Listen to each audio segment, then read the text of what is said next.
Today I'm going to talk about an experience I had as a child when I was 8 years old, or 9 years old, in my country, Bangladesh. Yes, this is I guess I'm going to talk about one horrific time I experienced as a child in Bangladesh.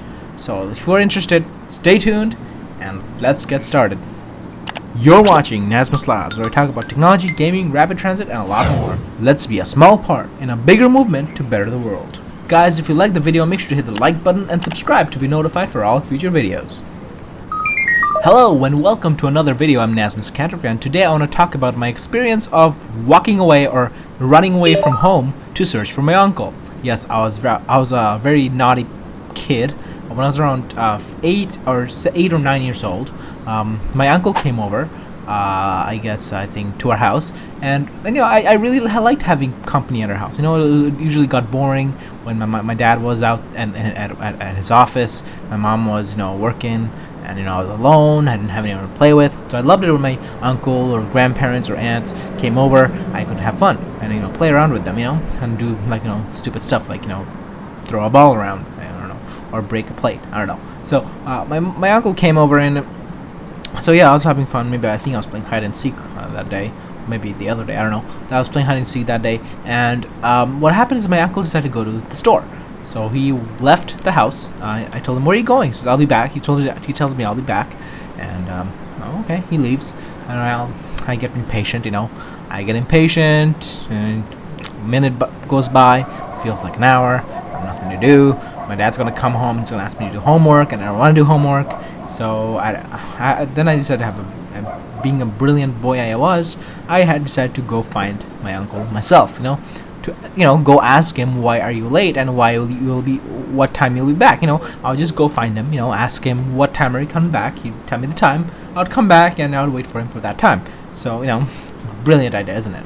So I decided to leave the house, and I leave the house. I said across the street or.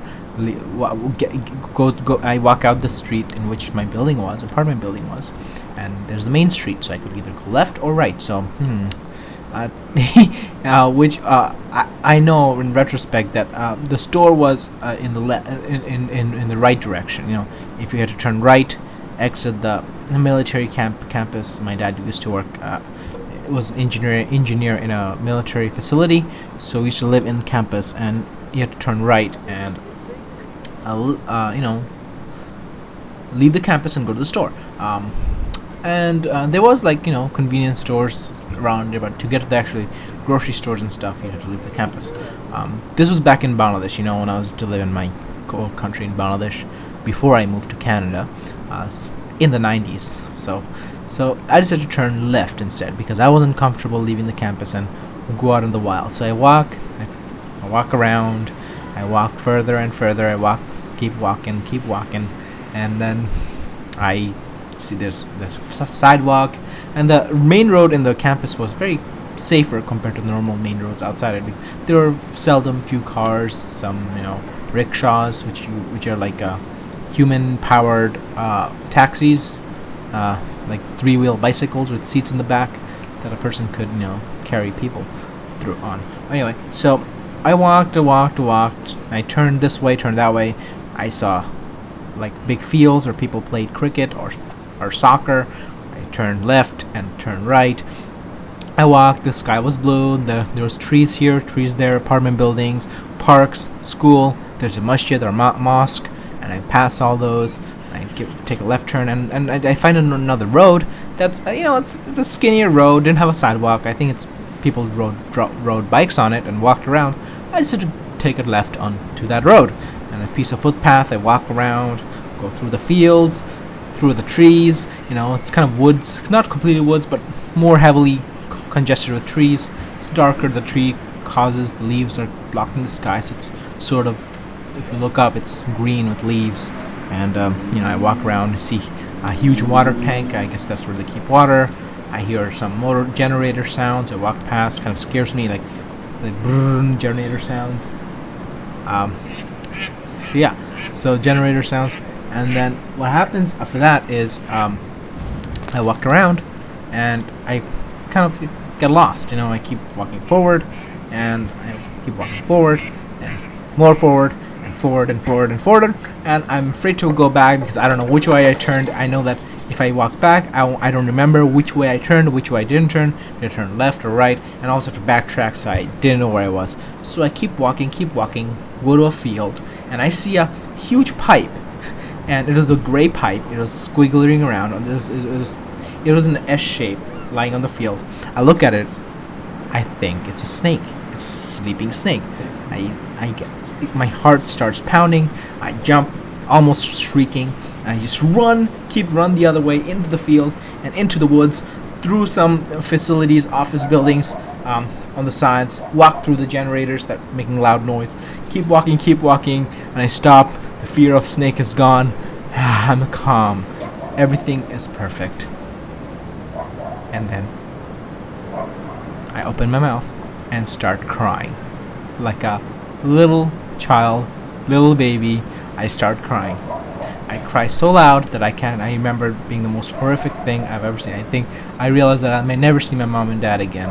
And then during that time, two ladies, two college girls, maybe high school girls, mostly college, they were walking around and talking, and they see me and they said, "Oh, what's this little kid doing there?" I was like so sad, so scared, and she told me, "Hey, buddy, where do you live?" I point behind me. I said, "That way." And they laughed. "Oh, you came from that way, okay." So they take me back to the main street because they know most likely I live on the main street. And they take me back, and they walk me through the main street and say, "Is that your building?" I said, "No." "Is that your building?" I said, "Keep going forward." Once those girls took me through the main street, I knew where my house was. So they took me, and finally I saw one of my neighbors running after. They found me, and she runs after. She thanks the two ladies, and then takes me and thanks them, and takes me and says, "Your mom and dad's very worried." I said, "Really? They're worried?" He said, "Yeah, they're worried. They're not gonna be mad at me, right?" I said, "No, they're not gonna be mad at you. They're very worried." Okay. Oh, I feel safe. And then I see my dad. He was not happy. He was not happy at all. I thought he's gonna kill me or something, but no, he wasn't. He didn't. I didn't get in trouble because they were indeed worried, and I was safe. I was back home, safe and sound. I don't know.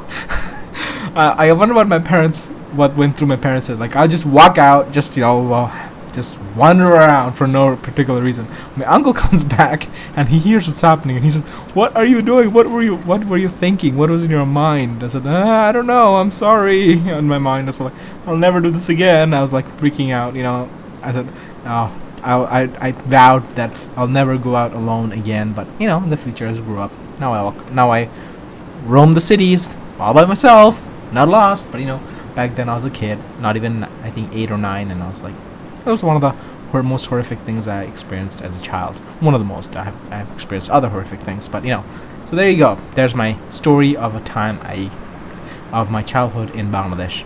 Alright, if you like the video, make sure to like and subscribe, and let me know what you think. Do you have any child stories that you want to share? If you share some and you want me to talk about them on the video, let me know. I'll if I find some good stories, I'll share them. That is, if you want me to, or just if you don't want me to share it, it's fine. You can just share with the community. Just leave a comment below, and make sure to like and subscribe again. You'll be notified for all future videos. I usually do tech and gaming videos and education videos. Once in a while I'll talk about stuff. Awesome stuff like this. So again, thank you for watching, and until next time, have a good one.